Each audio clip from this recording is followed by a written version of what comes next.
Welcome to Tamil tech zone. இன்னைக்கு வீடியோவில் நம்ம எக்ஸலில் இருக்க ஃப்ளாஷ் ஃபில் அப்படின்ற ஃபீச்சர் பற்றி தான் பார்க்க போகிறோம்.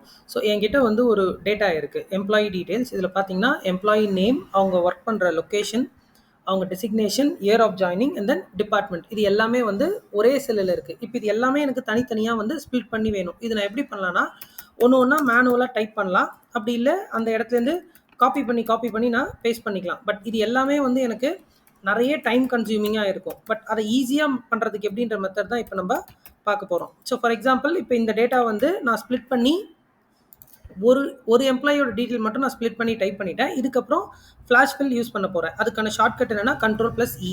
ஸோ அதே மாதிரி ஒரு காலம்லையும் வச்சுட்டு நான் Ctrl+E கொடுத்துட்டே வந்தேன்னா நம்ம ஃபஸ்ட்டு ஃபில் பண்ண ஃபார்மேட்டை எடுத்துக்கிட்டு அதுவே ஆட்டோமேட்டிக்காக மற்ற டேட்டாவும் வந்து ஃபில் பண்ணிடும். இந்த வீடியோ உங்களுக்கு பிடிச்சிருந்ததுன்னா லைக் பண்ணுங்கள், உங்கள் ஃப்ரெண்ட்ஸ்க்கு ஷேர் பண்ணுங்கள். இதே போல் யூஸ்ஃபுல்லான டெக்னிக் தெரிஞ்சுக்கிறதுக்கு நம்ம சேனலை சப்ஸ்கிரைப் பண்ணிக்கோங்க. தேங்க்யூ.